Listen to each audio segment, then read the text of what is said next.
Okay, this morning we want to interview Russell Snell.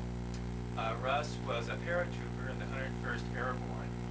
He jumped on D-Day at Normandy.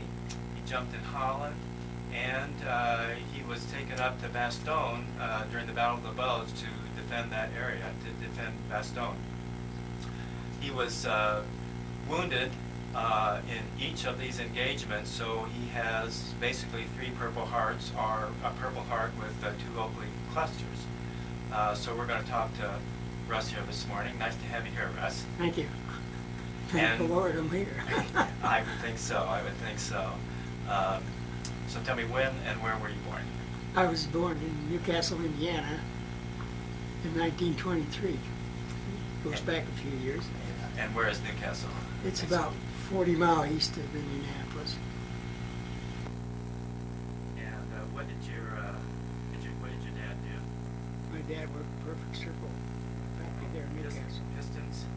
They made pistons? They made piston rings. Yeah. I remember that at the Indianapolis 500. They hear him talking about the Perfect Circle piston They rings. sponsored it quite a bit. Yeah. Did you ever go to the 500? Oh yeah, we went to them. Do you remember when you went or who you saw? Oh gee, it was back before the war that we were going to the 500-mile race. 39, 40. Right, Wilbur Shaw and those guys who were running. And I remember I used to listen. I think I told you I'm from Southern Indiana. I used to listen to it on the radio all the time. Maureen Rose and Bill Holland and Wilbur Shaw. Mention names, it kind of dates you, doesn't it? Doesn't it? Did your dad, what was his background? Did he grow up in Indiana also? No, he grew up in Ohio, Uh-huh. and then later moved to Indiana, Newcastle. Uh-huh. And he worked for Hoosier, a kitchen cabinet factory. Oh, is that right? I don't remember anything about that or not, but they're pretty expensive now. Uh-huh. But when he worked there, I think you could buy them for $100. My mother worked in a furniture factory, and I did too, in Evansville when I was growing up. And what about your mom? Was her family from Indiana? Most of her family was from Ohio. From Ohio also. That's where they got acquainted. Yeah. And she passed away when I was 9, so. Did your dad remarry? Oh yes. And she passed away and he remarried again. Oh, is that right? 3 times around. Wow. I don't know too much about the past 2 marriages because Yeah. I was young and my sister and brother kind of took care of me. So you had one sister and one brother then? Yeah. What were their names? My brother's name was Thomas B. Snell Bolivar. Thomas Bolivar Snell III. And your sister? Her name was Alice. She And died in 42. Oh, she did. That's before I went into service. How old was she then when she died? She was about 29. Did she get sick, or was she? She had strep throat, and that was just the year before penicillin came out. And she didn't make it. And was your brother older or younger than you? He's 3 years older than I am. 3 years older. You grew up during the Depression, I know. What was that like for you and your I was family? only 6 years old and 29. Right. But I remember 2 or 3 years later that we were out picking up greens in the front yard, and we were out on the railroad tracks picking up coal. And my dad had a little garden out at the cemetery where about 40 people had gardens. Yeah. And I didn't know we were in a depression. I was having a ball. Yeah. We didn't have anything, but I thought the good Lord was pretty good to me. Didn't know any better, right? Yeah. When you talk about greens in your front yard, what do you mean? Dandelion greens. And you We'd eat take them? them, put them in the frying pan, and we'd have greens. and green fried tomatoes. And, Did you? Yeah. Excuse me. Okay. I never knew we were in a depression, really. My dad, I'm sure he did.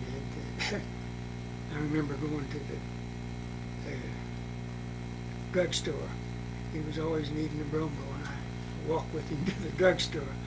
And I imagine that was part of it, worrying, trying to get rid of the worry of taking care of these kids and Right. being in a depression. But I really didn't know. I enjoyed life tremendously. Always have. Was he working at Perfect Circle then? He was, Or did he get laid off during the Depression, or do you remember? I'm sure he got laid off. But I think he was working at the Hoosier Kitchen Cabinet there at that time. He was, And we only lived about 4 or 5 blocks from there. He never owned a car in his life, so I didn't get to experience it riding around in the car too much. And you said your house, you lived in town? Yeah, by the railroad tracks. By the railroad on track. the other side. On the other side of the railroad track. Was that the, what was that, Indiana Central Railroad, or that went through there then? I think it was. Yeah, probably. Did you go to high school then? Oh, yeah. Which, In what was Newcastle. it, did they just have one high school in Yeah. Newcastle? Did you play any sports in high school? No, I was really too little of a guy to be playing basketball. Everybody had to be bigger. I couldn't afford to play golf. Yeah.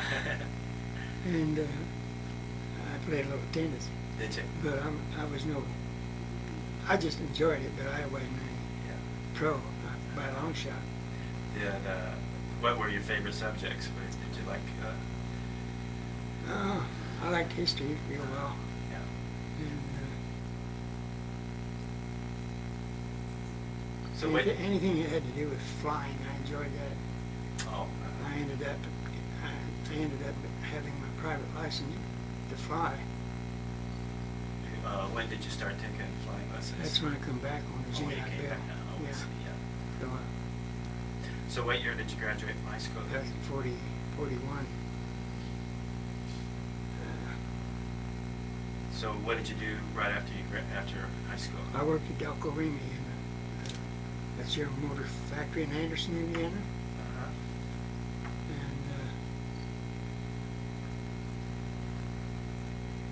And Delco Remy, what did they make?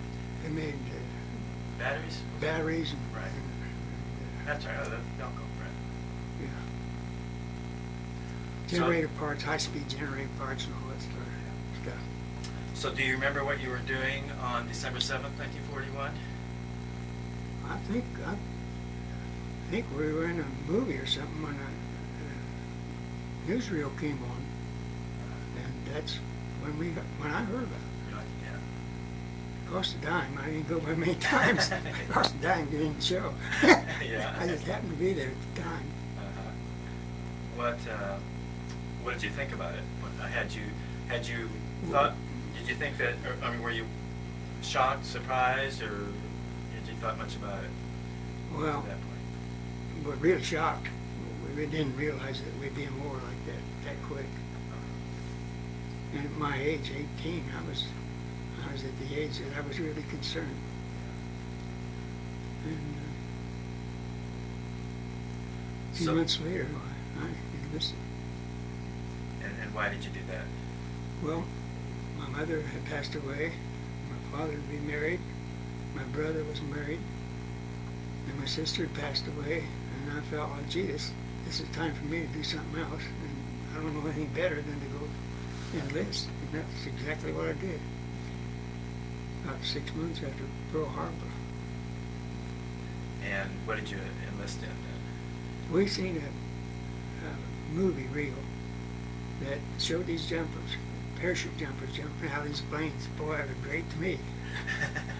You had to enlist into that. You couldn't be drafted. Oh, okay. And I knew I was going to be drafted, so I kind of wanted to go into something I thought I'd like to go into. And I chose the parachute infantry. And I enlisted. Now, were there certain requirements to get into that unit? You had to volunteer. You couldn't Right. get in otherwise. Yeah. You had to be in pretty good health because they weeded a lot of people out. Yeah. I mean, you talk about having gymnastic or something. That's something. we were really trained. Yeah. Now, were you in pretty decent shape then before you went in? I mean, had you Well, kept yourself up? I've been sort working of? hard all my life, ever since I was 9 years old, Yeah. because you lose your mother, that's something terrible. When you lose your dad, that's bad, but the mother is really the force behind you getting going, because Dad's out working his heart out. Right. So, So where did you go to enlist? Did you go to Newcastle or did you go to Indianapolis? Fort Harrison. Fort, yeah. And I went through there, like, as soon as I mentioned I wanted to join the paratroops, they put me on a train. I was in Fort Benning, or not Fort Benning, I was in Camp Decoa, Georgia, I guess. Camp? Camp Decoa, Georgia. How do you spell that? T-O-C-O-A. T-O-C-O-A. They called it Camp Tombs when I first went there. We were the first 150 people probably ever joined up for the paratroops when I went in. Uh-huh. And it was named Camp Tombs, Georgia. Uh-huh. And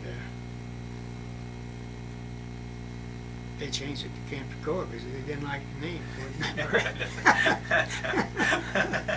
Instilled a lot of confidence, huh?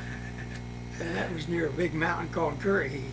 And that's where we really got a lot of basic training, running up and down that mountain. And then the obstacle course is out of this world. We wouldn't compare it with anything they do today. I seen a piece of paper today that these guys are going to have to get back into basic training if they want to stay in the service. Yeah. It's not going to be easy like it might have been in the past. But it won't hurt you. I'm still here. I'm in good shape. Yeah. Yeah. And I think it's because of all the hard training we had. And, well, I quit smoking 20-some years ago. I knew that was a no-no. Right. And I've been pretty fortunate down through the years. So what was the obstacle course like that you would have to... Oh, well, we jump off of these towers, you know, training to jump. Uh-huh. And we had logs we threw up in the air, up and down, and up and down. We did push-ups, we did basic calisthenics. From 5 or 6 o'clock in the morning, we were training. When you got back at night, you just died. Yeah. So how long did that last, your That basic lasted training? about 6 or 8 months, I think, and then we went to Fort Benning to get our training. So Eventually went to Camp McCall to do all this basic getting in shape to go overseas, I guess. So you went to Benning. What did they have you? How was that different than your basic when you went to Benning? What were the That's things you where were we doing? learned to pack our chutes. We learned to jump off the towers. They had a tower that's about 250 high. It had a chute in it. And you went up in it, and they released the chute, and you came down to give you a feeling of how it is to How high, jump. how high was that tower? Did you say? I think it's around 250 feet. To get you exposed to what's going to happen when you jump. You remember the first time you did that? Best jump ever made. Was And after that, they were not that. That's just something you had to do. Yeah. I never really jumped. I got in line, somebody pushed me out. Well, I know, but how were you supposed to land? Let's put it that way. Before you came pretty close, 50 feet or so from the ground, you just pull on your risers. And to slow you down, you land on your feet. Or if you didn't land on your feet, you roll as best you could, Yeah. so you wouldn't hurt anything. So when you pull on, that would slow you down? When Yeah, you pull on when the- you pull on the risers, Oh, it would take some of the air out of Yeah. Well, yeah. Well, why it's would like kind of like a spring or something. It would slow you Uh-huh. down. Yeah. So how many times did you do that, do you think? We had to make 5 jumps to get our wings before we qualified. And we made about 3 qualified jumps, different jumps on maneuvers. Okay, now on maneuvers, then you were jumping out of an airplane? Yeah. And we were going to practice night jumps, but too many people were afraid to get hurt at night. And then we all had basic training. You know? Yeah, down the For drain. nothing. Yeah. Yeah. And how was your first jump out of the plane? Do you remember much about that? you don't even have the feeling of falling like you would in an elevator. You're just out there in the air. And the ground comes up so quick that you're on the ground before you know it when you get close to it. Now, when you jumped out, was there a line that opened your chute automatically, or did you pull the ripcord yourself? No, in the plane you have a static line. You stand up and hook up. Right. You hooked up to this line across the plane, big steel wire, and it hooked into the static line. When you jumped, it automatically pulled the chute out. Right. I hope. Yeah. Let's, I'm going to get a little close up. We got a C-4, did you jump out of C-47s Yeah. then too? Okay. C-47. I'll let you use this as a little bit of a pointer. Maybe you can look at this one. Let me get a little close up and you can kind of show me a little bit about that. Particular plane.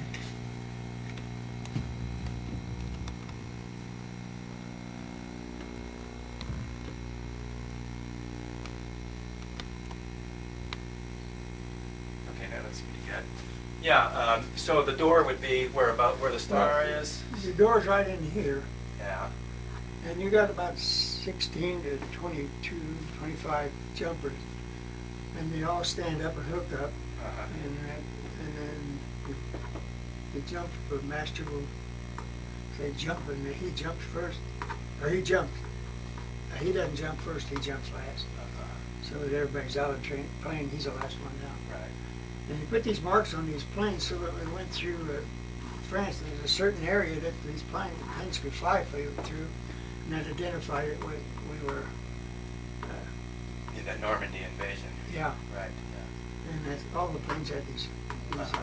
black and white stripes. yeah. So there were about, what did you say, about 16 guys? 16 to 22. 16 to 22. We have fully packed machine guns. We jump with machine guns, 60 millimeter mortars, rifles. Yeah. And we had to jump. If you didn't jump, we were told that you don't jump, we're going to get you out there because we need your equipment. So we jumped. Yeah. Anyway, after being in that plane over the channel with the slack coming up, you're glad to get out of that plane. Yeah, I imagine so. Yeah. Okay.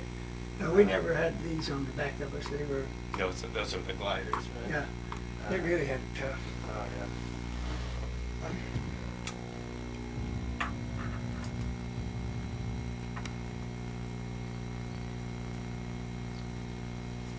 And in Normandy, you guys had those little crickets, didn't you? Yeah, you don't know about that now, do you? Not right now. We'll catch up on that later. Okay. Okay, so you're at Benning and get your jumps in. You've got your wings. So then, did you go somewhere else before you went overseas? We went to Fort Bragg, and that's where we took our basic. So so were you with the 101st the whole time, even or when did you first join them? I joined him when I first went to surface. First went in. Yeah. So that's direct to the 101st you were Airborne. direct to the 101st. Yeah. Yeah. Okay. We were the first 150 people that had joined up. Uh-huh. That's why it was named Camp Tombs. We were in pup tents. The buildings weren't even built yet. When we were there, so we were in pup tents. And in the mud. It's a good way to get involved. Yeah. So what time of the year were you down there then? I think we went in the summertime. We were there for about 6 months or a year before we went overseas. So you've right all year round. Yeah. Okay. So you went to Fort Bragg. So what did you do at Fort Bragg then? That's where you got your basic calisthenics, and your training, and your jumps that you wanted to jump before we went overseas. Yeah. And how many of those jumps did you do at Bragg then? We did about 3. Now, were you with the same group of guys pretty much the whole time? Our company was all together from the very beginning until D-Day. After D-Day, and I came back in after I was wounded and jumped again in Holland. I was practically a stranger. I didn't know anybody. They were These all are either hurt replacements, or but- replacements okay, I come see. in. So what company were you in then? Company C-506, 101st Airborne. The 506 what? Parachute infantry. And this is our 25th anniversary, by the way. Going back to Oklahoma, City, Oklahoma for reunion. Yeah. 06. 101st Airborne. Let's see. So how many guys are in a company then? Maybe around 260 or so. There's 4 companies, a battalion company, makes up a regiment, you know. And so how many officers would you have in your company then? We have about 4. Do you have a captain or a lieutenant? First lieutenant, second lieutenant, captain, majors, Oh, lieutenant colonels. uh-huh. You know, Colonel Sink was our colonel. He was quite a person. He was real, somebody you respected and would do all you could, Yeah. you know, when you had to do it. I mean, that's about what it is. So you were trained, obviously, in weapons as well. Oh my, yeah. Did you We have a could put specific weapon that you were Oh, I had an M1 rifle, and you had to be able to put it together in your sleeve. You know, you close your eyes and take it apart and put it together again. Right. We knew what we had. We knew how to use it. How many rounds would you take with you? Well, they had a belt that we had Yeah. around us. Uh-huh. And each clip had so many rounds in it. Yeah. There were bullets that size. Did you like that weapon? Did you like that gun? Oh, I was satisfied with my weapon. I didn't have a 45 or anything like that to carry on. The lieutenants or colonels had all the handguns. Some of us had carbines. You never had to use machine guns or automatic. I was not weapons? involved with machine guns. I was a battalion runner, Uh-huh. and I went from company to runner, and I had no way of carrying a machine gun with me. Right. But you did carry your M1. Yeah. And once in a while we got carbines. It depends on where we were going. Now carbine is shorter, Smaller smaller. gun, yeah. Does it have the same ammunition? No, it's a Bullets? smaller bullet that Smaller goes in bullet. the carbines. Yeah. But And the M1, is that semi-automatic sort of? yeah, it was automatic. Was. You could just carry hold- about 10 or so bullets in it. I don't know. Yeah. So if you hold the trigger down, it keeps firing. Yeah, well, you trigger it. Uh-huh. Every time you trigger it, it fires. Yeah. But it wasn't automatic. You hold your finger on Oh, it's not like No. that. Yeah. Was it carbine? it. No. Same. It's the same like Didn't the shoot it, yeah. M1 pitch. Okay, so how soon before Normandy did you go overseas? We went overseas probably 8 or 9 months, almost a year before we went into combat. Oh, you did. Okay. We went Now, over. did you know at the time that the time was going to come when this was going to happen? You were probably going to invade France Oh, or yeah. something like that. That's what all our training was about. So that's what they were telling you. That's where they you're knew, getting they ready. knew ahead of time what was going to happen. And we were just getting prepared for it. Right. So it was to it. So how did you go over on a ship or Over on ship. what? Where did you go? You remember what ship it was? No, they put me in the bottom of the ship and I was peeling potatoes, and when I got through, I went to the top of the ship and I never went anywhere else before. The worst trip I ever had. Yeah. So you're glad to get there. Yeah, I never made it in the Navy. Did you get seasick? Oh, yeah. I get seasick looking at the water. So where were you stationed in England then? We were in a little town called Ramsey, England. This is about, I don't know, 20, 30 miles from Swindon, if that's familiar with anybody. Uh-huh. And we all were billeted out to these big homes that had their horses and we all slept in these straw beds that we made Oh. when we first went over there. So you were out like in the stables, you mean? Yeah. Oh, okay. Uh-huh. But they were all over England. like this because we can't all be in one place. There were so many there. Yeah. I don't know, 11,000 planes before it was over with. Went over to Normandy. Right. But we all were stationed in different, billeted in different places. Did you do any jumps in England to No. practice? No jump. No. So what would the training be like then? What would you be doing in England? Well, it was constantly calisthenics. Just get in Yeah. shape. Target practice. I mean, Yeah. firing guns. Target practice and just more or less constant training. How to handle your weapons and what you had to learn how to handle more than one weapon because you might be faced with a machine gun and you better know something about it. Did you get to know any of the English people Yeah, over there?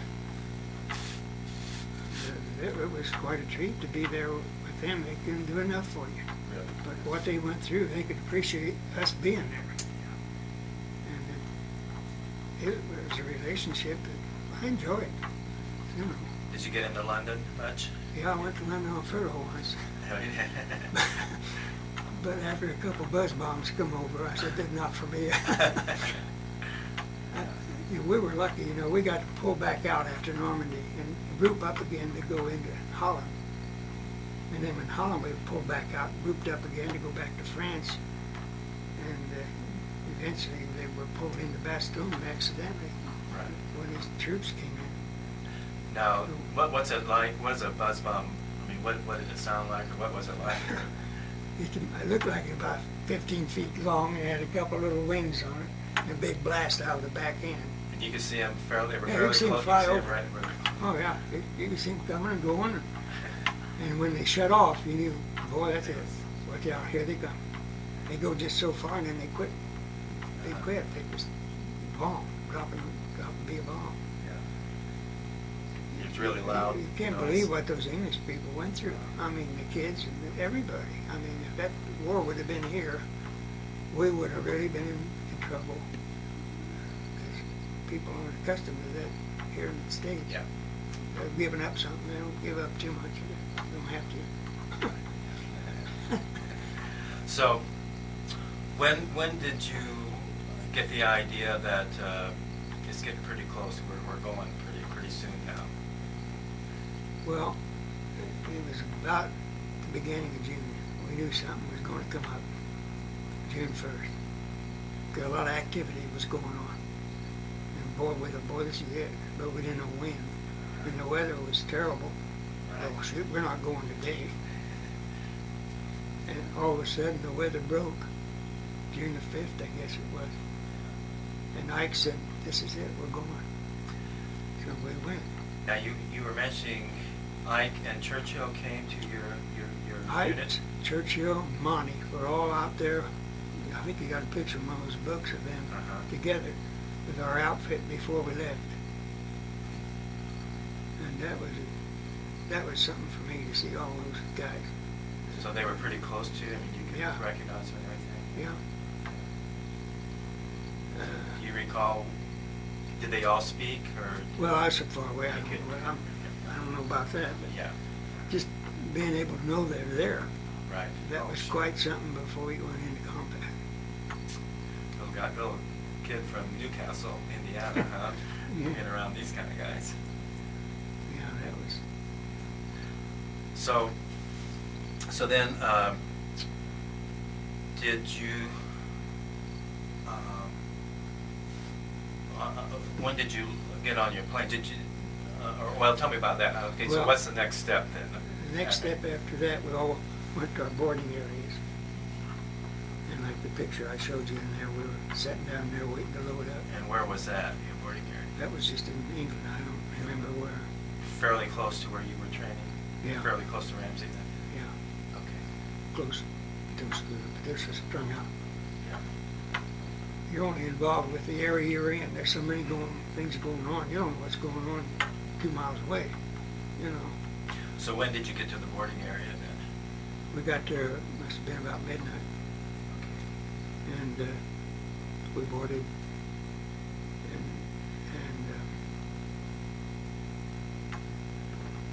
So Ike and those guys came during the day Yeah. And then that night you went to your boarding Yeah. area. Okay.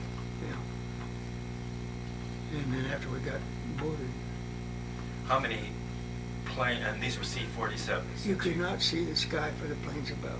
Is that right? There's that many planes. We couldn't look anywhere. There's planes. I don't know how many, but Yeah. you know, they jumped us all the way from St. Marie de Mont to Cherbourg. Okay. Now, you got, you got on your plane. There were about 16 to 20 of you on the plane? 16 to 26. I don't know exactly. Do you remember where you were on the plane? I was in the middle of the stack. I was pretty lucky because I was going to get out anyway, regardless of what happened. Because when they start pushing you, you go out. Yeah. Okay. Let's look at this. I'm going to take this down for a second and let's look at the map over here. Put this over here. Let me get a close up here again. Let's see. Okay, that map's a little hazy, but I'll kind of help you with it.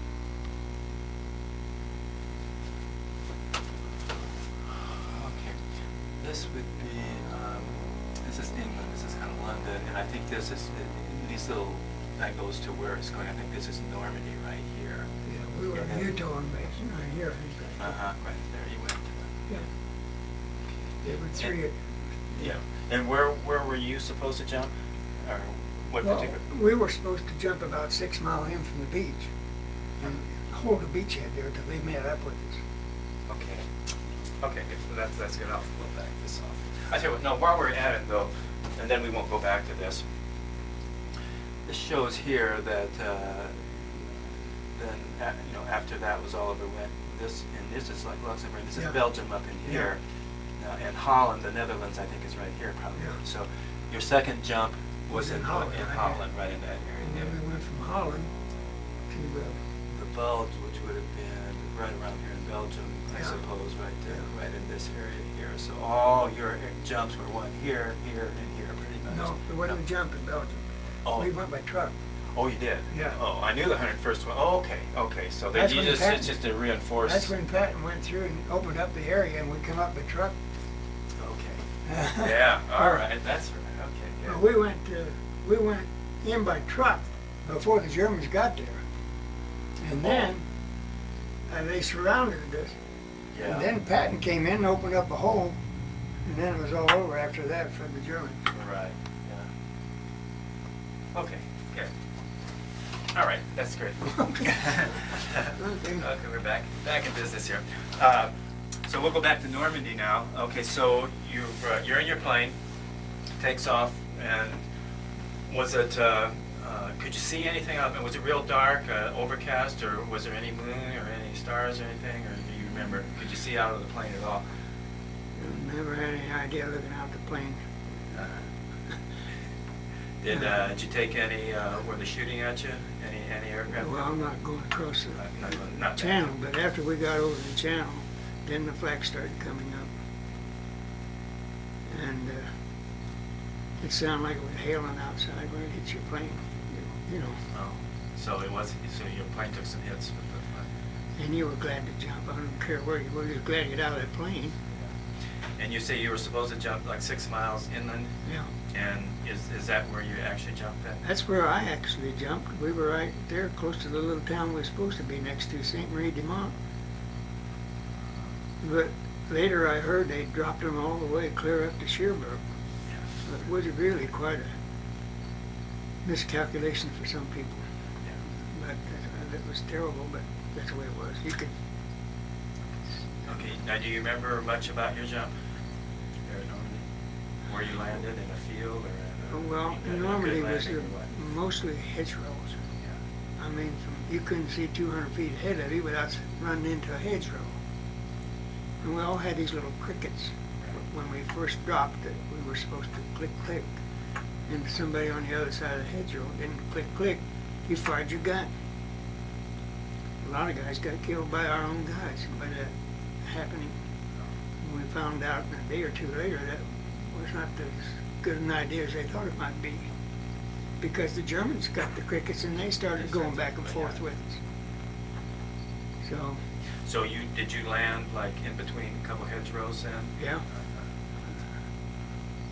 And the first thing I did, get my chute off, and then I cut it. Speaking about chutes, tell us about this. Well, this is actually the chute that I jumped in Normandy. Okay. Can you hold it up a little bit? Yeah. Right about. Okay. Yeah, I just took out my knife and cut this off, and I'm gonna have something to remember this by. good. So it was camouflage. I didn't realize that you Yeah. guys used camouflage. Oh, yeah. Did you always jump with camouflage chutes, or In combat, we did. in combat they were always like that? But basic jumps were white chutes. Right. Yeah. But And I it- wanted to have something to leave to my grandkids. That is really special. What's it made of? Nylon or? Oh yeah, silk. Silk. It's all silk. Real silk. That's good. I got a big cargo chute at home that I use just to cover up things and Yeah. just remind me that, thank God I'm still here.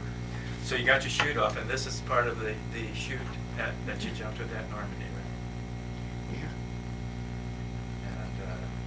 And so and you cut part of that. So then, was there a lot of shooting going on around you then? Well, there's a lot of shooting going on. We were in the hedgerows, kind of give you a trench to be in, so most of us, we didn't know which way to go, so you just kind of got in the trench and tried to save the spot until it got daylight. And when daylight came, and we seen what was happening, there everybody was all around, Germans and GIs. So, And were you linked up with any of your guys in your group? yeah, we got linked up in small groups. There wasn't 100 people coming together or anything like that. There's 15 here, 20 there, 30 there. Finally, we got into this little town, St. Marie de Mont. And then at the top of the steeple at this church, and the guys started following. The Germans were shooting at you from the top of the Yeah, steeple? and then you really knew you were in combat, you know. And but it wasn't too long until somebody got out a 60 millimeter mortar or whatever it was and blew the top of that church off, and that kind of put us back into the war that we were in, the little area, and then you just keep going forward, try to link up with more of your troops. But it's quite a way to get initiated into combat. One day you're having cake and ice cream, and the next day you're watching a war go on. That was just a miracle. I don't know how, why. I'm still here. Now, were you wounded at I Normandy? got wounded in Normandy about the 13th of June. We jumped the 6th. Jump at the six. Now, so you were supposed to, your job was to secure, Secure this area 6 miles or so from the beach. So when they caught up with us, we'd have the whole group going forward. and did you get it secured, that Yeah. area? Sure did. By when? Well, by the time I got hit, because they pulled me out of there and took me back to England, so that they had it cleared They by had that it time. secured 13th of June. I ended up in the hospital. What happened? How did you get wounded then? I got shot in the arm, right arm here. And, Did it break any bones? no, Just a flesh wound? but they evacuated me, I don't know, for some reason, so when I got back to England, it got well. Then they sent me back to my outfit, same outfit again, to get prepared to jump in Normandy, or in Holland. Now, do you remember what you were doing when you got shot? Lord knows. But getting shot is an easy way to go, I think, because it happens so quick, it's like a bumblebee stinging you. I mean, it's so quick, you don't know anything about it except the pain later on. So you're not even sure exactly when you took until a little bit later You know, started they were hurting you? flying everywhere from every way. Yeah. This is around the hedge, where you're still around Yeah. these hedgerows? Yeah. It's all going But that's, on. Okay. Did it bleed very much? it bled quite a bit. I don't know. I was, Did they have a paramedic or somebody kind of Yeah, take care of it? they had somebody come and pick me up and take me to the boat. Yeah. I never had any. What happened after that? He told out in England. Yeah. Okay, so you got back to England, and when were you supposed to go into Holland? Well, I didn't know much about that until I got back in the outfit and we were training. Right. And But when you were back training, then obviously your group had taken a lot of casualties, so yeah, there weren't. but by that time we were ready to go back into Holland and go further from there. The replacements that came in, had they pretty much had the same type of training that you had back in the States? Did you think they were as trained as well as you were? I don't think they were trained as well because they didn't have time to train them like they did with us. Yeah. But thank God they were there. They were men of. You're glad they're there, Oh, sure. and you learn awful quick when you get in combat what you should or should not do, or Yeah. you're trained to take what has to come. If we wanted to have going force march for 10 miles, you wouldn't be in trouble at all. You know, that's why you're in training. That's why they need to get them back in training again if they're going to prepare for war. That's right. They can't sit on their rear ends and watch television. So, when did you realize that another jump was imminent, where you were going to be going into Holland? Well, Or how long before you actually made the jump? Was it just a few days before, or? we jumped in Holland September 17th. We jumped in Normandy June the 6th. Right. So by September we were up to Holland, Yeah. and we were. and Was I that knew- pretty much the same scenario that? But a little bit different economy, or it was a little bit different. It was more open land.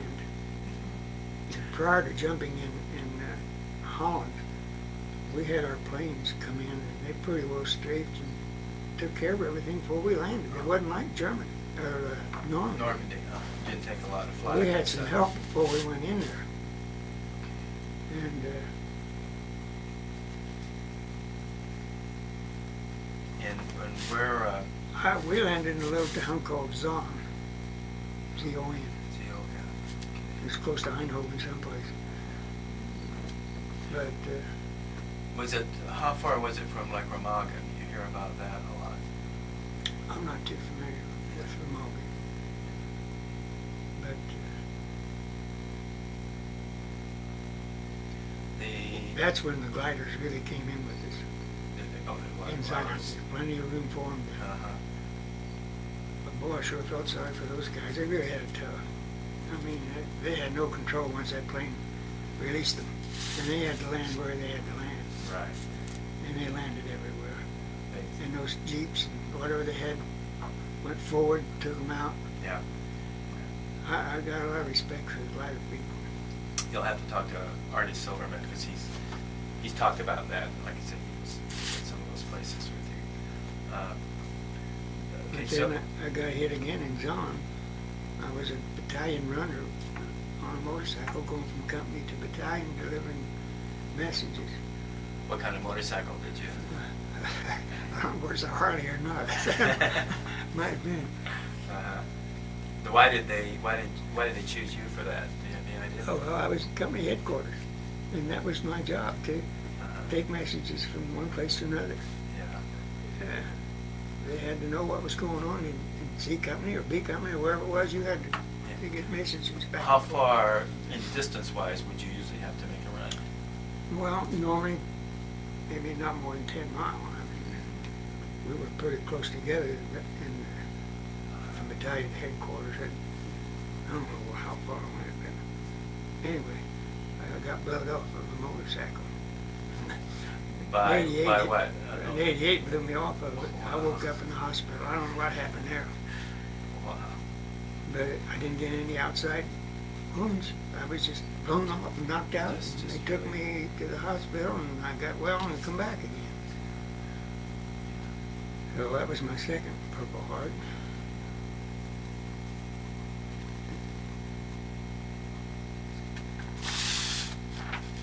So, I don't know how long. I don't know how I lasted through two of them. Now we're going to talk about three of them. I don't know. Good Lord smiling at me, I guess. I don't know. so okay, you go back to the hospital. Is this back in England again? Went back to the hospital in Yeah. England? Yeah. Yeah. Same hospital or a different one? I don't know. I don't know what to say. I could see the Eiffel Tower from there. Oh, you were back to Paris. France, to Paris. Then. Oh, yeah, not to England. Not to England. Okay, same. I always went back to Paris after Normandy. After Normandy.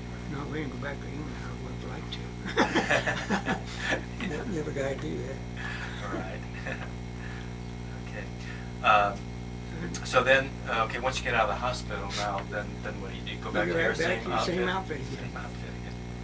They There, didn't. Did there they, again, you're a stranger in paradise, I guess. I don't know what they call it. but Did they take as many casualties in Holland as they did in Normandy?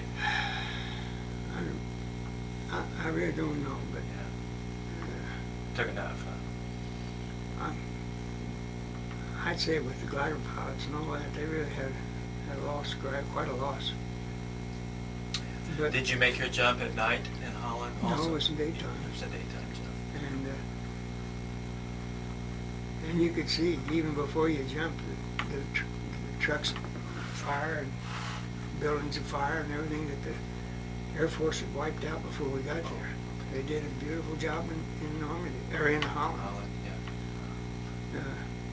You know what it's like when you're in combat and see these planes of ours come over. Oh, yeah. It's really, thank God. Yeah. Okay, so you're back with your same outfit again, and in Paris. Well, when you got out of Well, the Paris Reims is where we ended up at. Reims, where they made all the champagne, you know. Yeah, right. And we were billeted there for a while. I don't know where we were going next, but we were there to regroup again. But that was a lot better than being in the Army and having to stay there till the war was over. I mean, those guys really had it rough. Well, at least we got a relief once in a while. We got to go back and enjoy life again before we went back in. Did you get any leave in Paris? No, I didn't get any leave in Paris. What was Reims like? It's a big city. Just, Had it taken much damage? yeah. Everywhere you go, there's damage in Paris. How did the Parisian, or how did the French people treat you there? They were wonderful. I don't know how they feel about us now, but they don't sound like they feel too good about us. But during the war, well, they really took care of you. And They- took a lot of our boys and got them safely away back into our territory. Yeah. So it was wonderful the way they treated us. So you're in Reims regrouping and stuff, and so. And all of a sudden, before Christmas, this breakthrough came. And here, what they were talking about, well, maybe we'll be home by Christmas or Yeah. something like that. Yeah, we didn't quite make it. But So this was.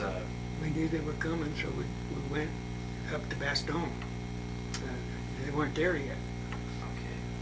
But when we got to Bastogne, they couldn't come through because we had quite a force there in Bastogne. But they went around us like a hole in a donut, like they say. And we were right there in that hole in the donut till Surrounded, surrounded. we either surrendered or got relief. And We have two other volunteers that I've interviewed here at our Air Museum that were at Bastogne Oh, yeah. at the same time. And they weren't in the 101st, but they were with you guys. So. I had a fellow from Newcastle, Indiana, that I met in combat. Is that right? Yeah, Junior Lawson. We met in combat in Normandy. And he made it through the war same as I did. I don't know how, but he did. So yeah, so that you were surrounded by the Germans, and so you were kind of dug in. We were sure dug in our little foxholes, Yeah. and you just had a certain area that this is where you're going to be, and when they come, this is what you got to do. I mean, there wasn't no place to go, so you're not going to run. Right. No place to run to. And then when McApple come up and said, nuts. Oh, yeah, right. Yeah, that was the end of that. Boy, we knew he was there. Yeah. We knew, well, this is it. Either you're going to fight it out or you will make it one or the other. But it wasn't too long before Patton, 10th Army, I think it was, came up to break a hole in the donut. Yeah. And from then on, well, it was history, you know. And then the weather, I think, got better, and so our air Yeah. could help out a lot too. Then I guess those tanks finally ran out of gas, and that was the end of that. You know. Yeah. Did you see any German tanks? Oh yeah. In fact, you could hear in the night time. You could hear them going by you. But then the next morning, either our tanks had got them or somebody got them. So did the Germans make any charges at you? I mean, did you have to fight them off a lot, or? Well, I never had any close contact where you take your bayonet out and have a fight. No, I mean even shooting. I mean, But could you see them, or? yeah, you could see them. But Would they they- took a group of they captured, I don't know how many of our group in Bastogne, and took them out in the field and mowed them down. And we were at the point, you couldn't take prisoners, where would you go with them? You could be killed or be killed. I mean, Yeah. doesn't sound right, but that's the way it had to be. So how long were you dug in there then? For a couple of days, or? I lasted about, I don't know, 3 or 4 weeks in Bastogne. And then I woke up in the hospital, oh, I know. It blew me off the foxhole, and I didn't know anything till I got in the hospital again in Bastogne.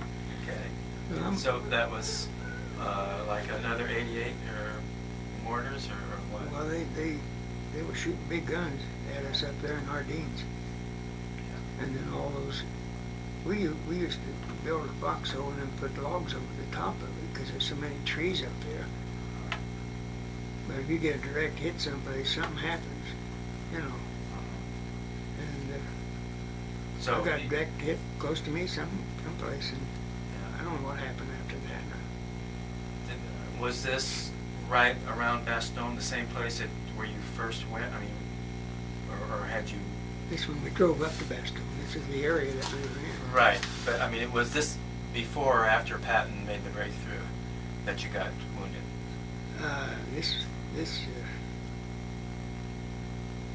I think this was after we got, because I didn't leave it there long. They took me away. So it had to be after, because it took me out of there. Out of there when you were wounded, you mean? Yeah. Or okay. But, I mean, you were still... This is about the 13th of December? yeah, no, January. January. When I got out there, and by that time Patton had been in, Uh-huh. and they'd been able to strafe and come in with Yeah. the planes. But obviously the Germans were still pretty close, and you were still defending Bastogne Yeah. when you got it. But a tremendous amount of Germans went past Bastogne. Yeah. They would just pass it and go on down. They made a few mistakes, I guess, run out of gas. Yeah. So you don't remember, you're just in your foxhole, and then you wake up and you're back in the hospital again. Is this back in Paris again, where you went? Did they take you? Yeah, back to Paris. When I flew home, I think I was in the air when President Roosevelt died. Oh. So They flew me back. when you got out of the hospital, then you flew back? Well, I was still hospitalized with me. Oh. Yeah, I don't know, back trouble of some kind. Did you have any, No shrapnel. no flesh wounds or anything like that? Amazing. But I flew back in '45 when President Roosevelt passed away. That very same day I was in Alaska, I think, or someplace over Alaska. And they sent me back to hospital closest to Newcastle, which was in Tennessee, I think. How long were you in the hospital in Tennessee then? I think I was there 3-4 weeks.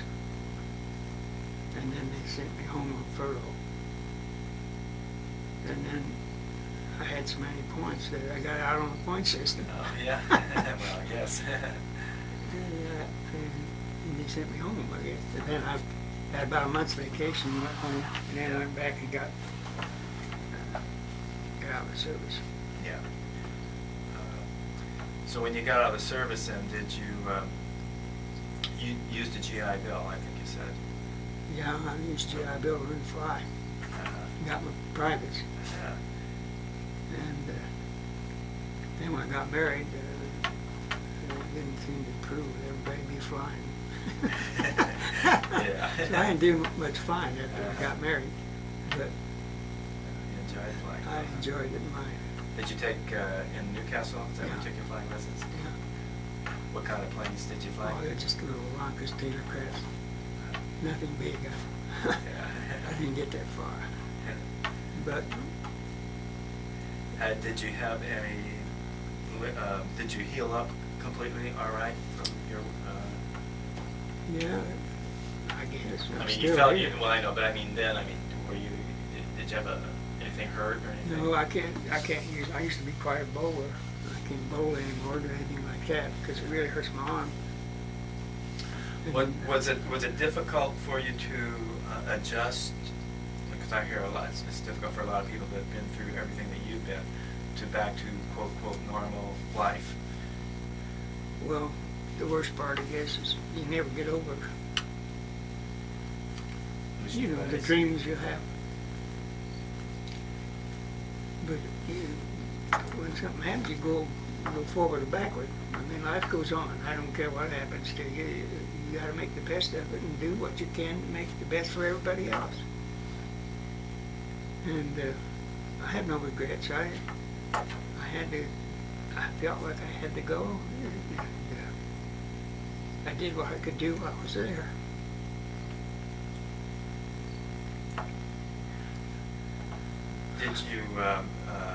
Did you start working right away after you got out? No, I didn't work. I had a GI. I draw a pension. And then I wasn't going to work for a month or two till I had settled down. I figured I didn't have to go to work. I wasn't married. I wasn't involved with anybody. But after I got married, things changed. You know, the kids come along and then things, you got to get to work. Where did you meet your first wife then? We were in school together. In high school together? Yeah. Oh, okay. So were you kind of going together while you were in the service too, or? Oh, well, before I went into the service, or after I went,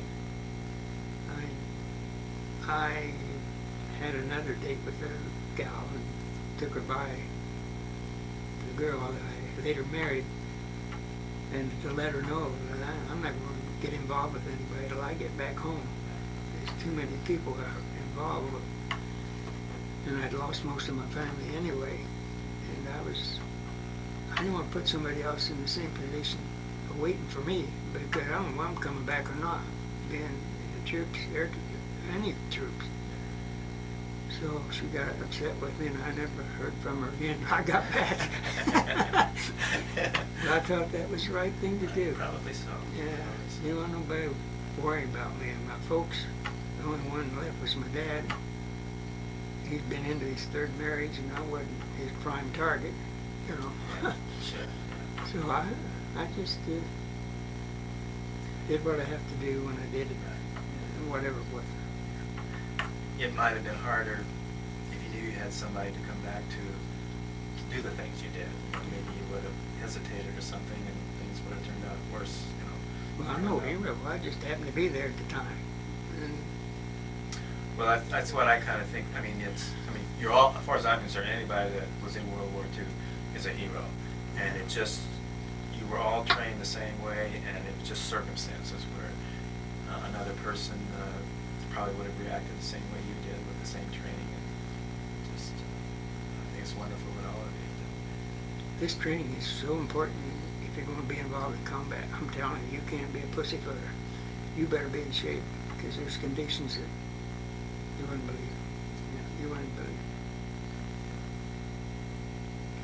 So then, what kind of job did you get then? I came back, my dad used, he later worked for the Perfect Circle Company there in Newcastle.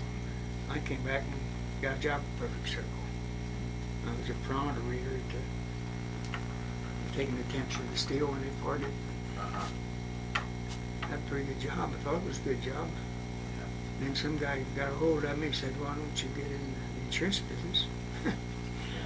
So I went with the Western Southern Life Insurance Company as an agent. And I was with them a few years. And then somebody else got a hold of me and said, why don't you get in the security business? So I went with IDS for securities and sold mutual funds. Oh, okay. Then after I made all that money, I went in business for myself in the furniture business. Oh. I had a little store, just a mom and pop store, but no big deal. Uh-huh. In Newcastle? In Newcastle, Indiana, on Grand Avenue, right on the point. Must have been at least 1,000 square feet I had. I had a big store. What years did you have the store? This going back to 65, 69, I don't know, around in there. Yeah. And I chopped my way out of living by selling furniture. I had a couple employees, but I think it was a year that we really had a rough year where depression, almost a depression set in, 69 or Recession. 70 or something. I just sold the place and got out and went to work for somebody else. It's being in business for yourself, maybe a glory for somebody, but it wasn't for me. It wasn't Did you in the furniture when you got it? You were working for someone else in the furniture business Yeah. too. Yeah. And so, how many children did you have then? I have two girls, And what's their names? Lisa So, and Jamie. And any grandchildren? I got plenty of grandchildren. That came after my wife passed away when I come out here. I came out here in '84. Oh, okay. So I haven't been here all my life. I've spent most of my life in Indiana. Yeah. But You came to California in came to 1984? California in '84. Had you retired then when you came to California? No. Well, yeah, I quit my job. Uh, But my brother had just passed away, and there wasn't nobody left at home in Indiana. And my two girls were out here in California. oh, okay. So my wife and I decided, well, why be in Indiana? So we came out to California. Did you work out here, Eddie? I came out here, and being a salesman, I naturally went to furniture stores. And I went to Krause's sofa factory in Riverside and had my resume with me, and she wanted to hire me on the spot, and I just got here. I said, no, I'm not going to work. I'm going to take a vacation here. I don't have to work right now. I knew I had to get a job sooner or later, but I didn't have to have a job at the time I moved out here. And she said, no, you got to have you right away. I said, I'm not going to work right away. If you want me, it'll be a couple of weeks, because this is the first time I've been, well, I came out to California in 1980, but this was the first time I was considered this my home. And I was going to look around and see where I wanted to work at. I tried Riverside, and I tried Banning, and I tried Indio, but none of those places seemed. When I first came out here, I read an article in the paper that said something about if you want to go to California, go to Riverside. It's going to be the most expandable place in the world. And it is now, I think. Yeah. So I said, well, that's where I'm going, Riverside. Because my kids lived in Brea, Oh. so it wasn't too far away, but, Right.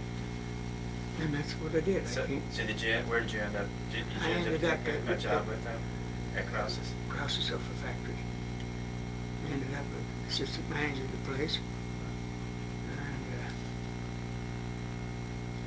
I spent a little over 5 years at Krause's Sofa Factory. Did you build the sofas or sell the sofas? I sold them. Krause's built them. They built them.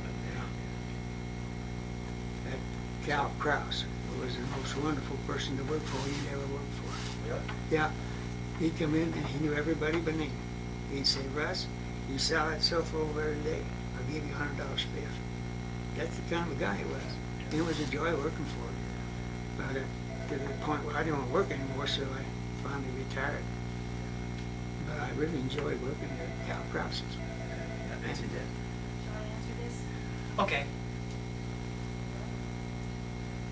And I retired. My wife passed away. And, So what year did you retire then? we retired here in Riverside.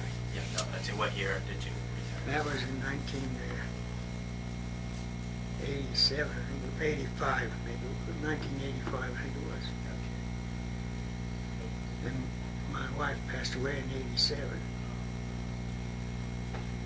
And then I came out to Desert Hot Springs and spent some time at Desert Crest on Dillon there because my daughter's husband's folks had a place there. Oh. And I got to like it so well, I just bought a place. And I've been there ever since. I married Marjorie in 1989, September 21st on my birthday. Oh. So I don't forget our anniversary. Oh, yeah, that's all right. And we've been happily married for a lot of years. That's great. Did you meet Marjorie out here? Yeah, she was a nurse at the hospital, Riverside General. She spent 25 years or so there. Yeah. And after my wife passed away, she came in the store and bought a little love seat. I got acquainted with her. And then 6 months later, I called her up and asked her if she'd care to go out with me. And she did. And thank the good Lord, I've been very happy the last 12 years. And I'm sure. I've been fortunate to have 2 ladies that you can live with and enjoy the company. At Desert Crest, is that a It's a country club. country club? Is there a golf course there? Par 3. Do you play golf? Oh, yeah. Okay. You got a hole in one July. You did? Yeah, January 4th, I think, last year. Oh. That's par 3 now. That's no big Well, deal. Well, that's You own your own property there. You don't rent it, Oh, no. which is real nice. And the dues are only $71 a month. That's all you're out. If you own your house, you can manage to Oh, sure. stay there for quite a while. Of course. You can leave and go away and come back and everything's fine. I meant to get the what's your address there? 69615 Morningside Drive, Desert Hot Springs, California. 92241. 8261. Okay. And so, and you've joined when did you first come to the Air Museum here? What was for built? Right as soon as after Oh, it did was you? built, Yeah. we were coming out here. Yeah. And it's really a fantastic place. I mean, you're not going to find anything like this anywhere in the world, as far as I'm concerned. This Mr. What's his name? Mr. Pond? He really done a job here to be proud of. Oh, yes. Yeah, and all the help that he has is Yeah. tremendous. Right. And it's a great place to have people come up. We're thinking about having a reunion here, you know. That's what we were talking about. I think while you were downstairs, I think it would be real good. And in fact, that's what we want to do today is talk to Sharon McGuire. She's the one that's kind of Yeah. in charge, because they could probably set up a program, because we do that on weekends, have a program specifically about the 101st and the Airborne and maybe the glider guys too, and kind of That'd be combine it something nice. together. And then maybe, like I said, we could have one of our planes fly around or something like that. So we'll look into that. Each year somebody has to take command and have their unions. Most of them have been back east. Not too many want to fly out here. It costs so much, I guess. I don't know. And you're But- going to Oklahoma City is the Oklahoma one this City, year. Oklahoma. Yeah. That's in October 4th to the 9th, I think. But out of our whole company, when we started back in Toccoa, there must be about 12 of us originally that were the first to go in the company that are left. And we got a canteen of whiskey. The last guy gets that. So not that I want it, but it'd be nice to get it, because I don't want to go any sooner than I have to. Exactly. But they're a family group. We're really family. I mean, they bring the kids and the grandkids to these reunions, and we have a drink or two, but it's not a boozing deal. It's a gathering. You just think, the good Lord, you were able to come to each year. Yeah. And each year, there's 2 or 3 that have passed away. They say like 100,000 or 1,000 people a week die, and we're kind of getting scarce, you know. That's right. And that's why I'm glad we have the opportunity to do this. I can pass on to my grandkids and my kids, Exactly. and they maybe get some good out of it. I'm sure they will. Russ, thank you so much. Thank you very, very much. That's right. Nice talking to a fellow Hoosier, and Yeah. did just great. Yeah. I'll stop this. I'm going to rewind this, and then I'll put it on.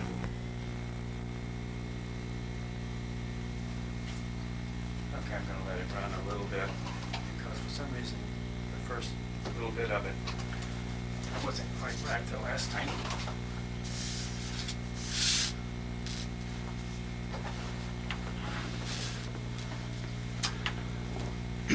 Okay, today we're going to interview Russell Snell. Russ was a member of the 101st Airborne, and he jumped at Normandy on D-Day and also in Holland, and he was also taken up to Bastogne during the Battle of the Bulge to defend Bastogne. So we're going to talk about that today. Nice to have you here, Russ. Thank you. Where and when were you born? I was born September 21st in Newcastle, Indiana. And where is Newcastle in? Well, it's about 40 miles east of Indianapolis. Okay. That's fine. That was basically what I wanted to get. Let's talk about Bill Knight a little bit. Now, when you had jumped into Holland, you were, I know that you were a runner with a motorcycle and stuff like that. Battalion runners. what they Battalion call runner. it. Now, were you a battalion runner when that episode happened with Bill Knight? No, we were in a town close to, I can't think of the city right now, Uh-huh. Nijmegen or someplace along there. And that's when I was leaning next to a building, and my Sergeant Knight, called me over and said, "Russ, come over here, I need you." And right away I responded and went to him. As soon as I left, the whole building blew up. In '88, it must have been zeroed in on me or something. But Wow. really, Bill Knight saved my life. There would have been no way you would have been able to survive had you stayed where you were. No way, the whole building blew up. Now, were you inside the building or? No, I was outside Outside of it. next to the wall, Yeah, and that's when he called me. yeah. And it's just a miracle. And he's still with us. Is he? Oh. He lives in Florida. Yeah. He was a master sergeant, was Yeah. he? Had he been with you guys through the whole deal? Was with he one us- of the originals? He was one of the original fellows from the beginning. We were the first 150 people that ever would join the paratroops, I guess, because when we first got to Camp Toccoa, they called it the Camp Tombs, and we had pup tents, and that's where we started. After that, they built the buildings. And How far away from the building when it blew up were you, do you recall? I think I was about maybe 20, 30, 40 feet. I don't know. I was on my way, boy. Yeah. Somebody needs Did you. it knock you down? I mean, the blast and stuff like that? No, I was too far Too away, far I for guess. that, yeah. But I turned around and looked back and couldn't believe it. You know. So it wasn't for Bill Knight, I would not be here today. And I still have a lot of respect for him. He's a little older than I am. Now, you had mentioned that in your training, that you did some training in gliders as well as Yeah, on weekends. Now, where was this when you did that? This is somewhere in England. Uh-huh. I don't know. Was around this- London, England, someplace. Was that before Normandy, or? That was before Normandy. Uh-huh. They were training the gliders. Yeah. And we used to go up and ride with the gliders, as you can see here. Yeah, let's get a little close up on that, and I'll let you tell me a little bit about that. As you can see, the gliders there, Yeah. Okay. they asked Here. for Yeah, if you. They asked for volunteers for us to ride in the gliders, so the pilots in the gliders could get a little experience with the extra weight. Oh, uh-huh. And How many men would they usually, if they were taking men in, would they have in a glider as a rule? if I recall, there were 20, 30 guys in this glider. Uh-huh. And at the time, it was a big joy for us to do it. Yeah. But when the war went on and this became actual, it was the worst place to be in the world, I think. These guys So- didn't have a chance. Yeah. So the C-47 would tow the glider, huh? Yeah, and then they released it. Yeah. Now, how about when they took, how did they get it off the ground? I mean, what They was? had this long rope and they pulled it off. And it was just attached to the C-47, or would they catch the rope? Or? No, it's attached to the C-47 and to the glider, Yeah. and they pulled them up. And obviously there's no, I guess it's fairly quiet. There's no, obviously no propeller or engine on the glider, huh? It's quiet. But really, those glider pilots, they really need an extra helping hand or something. It was amazing what they went through. And they were kind of like you guys. Once they landed, they became part of the. They had to fight, or. They become part of us, you know. And most of the gliders that I seen was in Zon, Holland. Uh-huh. I didn't see too many in the first jump, Normandy. Yeah. But I might have been in a different location. And so, you obviously landed in the glider too. What was that like? Not too bad, because we had a landing field to land. Yeah, nice place to Yeah, land. it came back and landed at the airport. Yeah. But in Normandy, it must have been terrible because a lot of heads rose. They couldn't go for too far till they got stopped. Yeah. And everything in the glider come forward. That's when one of our glider pilots here at the Air Museum mentioned that the guys were so, like if they had a Jeep in there and there were some guys in the back where they were so anxious to unlash the Jeep to get out, they'd do that before it stopped and the Jeep would go forward and either kill the pilots or in the front go right through the thing. So that was a tough thing. Yeah. And I guess at Normandy also, it had been kind of raining before, and so the grass, even if they got into a field, was real slick, and it just kept going and going and going. It wouldn't stop until it hit something, a tree or something probably, or a hedgerow to stop it. So I'm sure that was. That's the way that's the way it happened, really. Was it? You know, Yeah. they really didn't have a chance, a lot of them. Right. But neither did we, because they jumped us all the way to Cherbourg. Found them in church steeples and everywhere else. But there's so many of us, we finally all got together and worked out. Yeah. We were talking about before how after you had jumped at Normandy and you got your group, you're able to get into little groups, and then you went into the town about 2 a.m. Is that when you got into, what was the name of that town again? St. Marie not. Yeah. And Germans were holding the town? Well, there were Germans there. Yeah. It wasn't in force like they expected because they'd gone to Rommel or someplace, I don't know where. Yeah.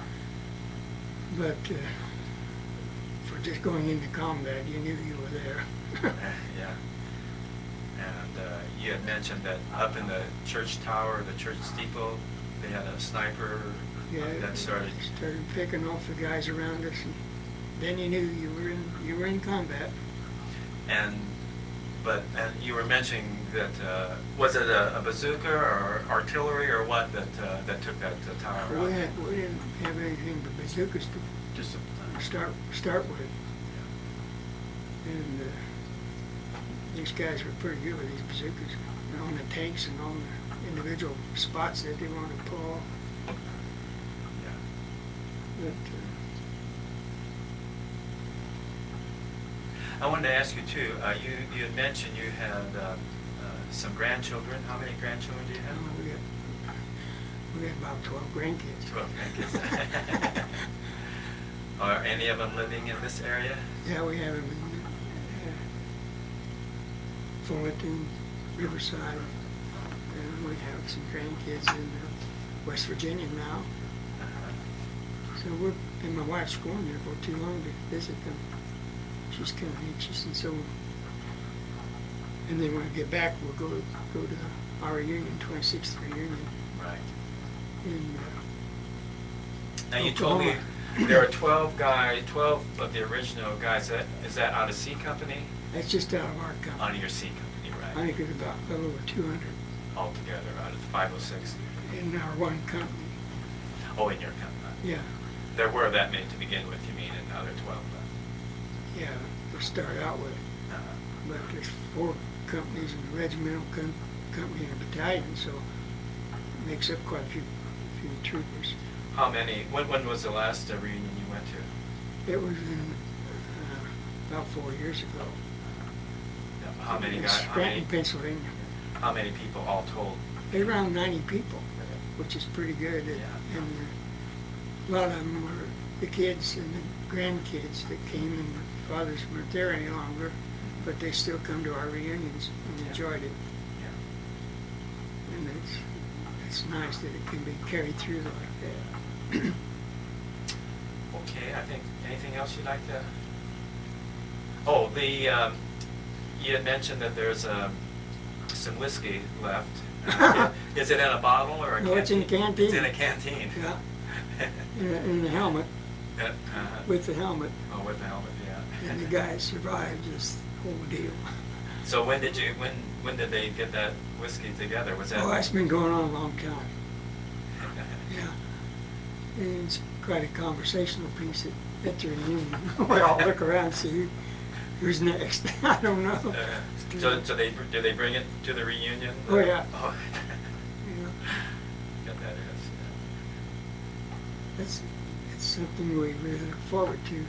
But sometimes it's pretty hard to get to this so far away, but we're going this year. That's good. And I hope we can bring the reunion to Talk about that. That would be Yeah. wonderful. back to California and get involved here. It would be wonderful. Yeah. There's a lot of wonderful things that are around us that we'd like to share with someone else. And when I first met you about a month or so ago, you came in and were getting some videotapes that we have in the library because you told me you wanted to catch up on the rest of the war, where Yeah. you weren't really involved, to learn a little bit about that. Are you still doing that? Yeah, really in the war you're involved in your own little area, which is maybe 5 miles or 10 miles. And you don't know what's going on everywhere else. I never know. I got back here and watched these pictures, what the heck did go on. But that's what it took, I guess, a bunch of little places to make it go. Yeah. Russ, thank you so much. Thank you, I All enjoyed right. it. Okay, great, me too. All right, well, let's...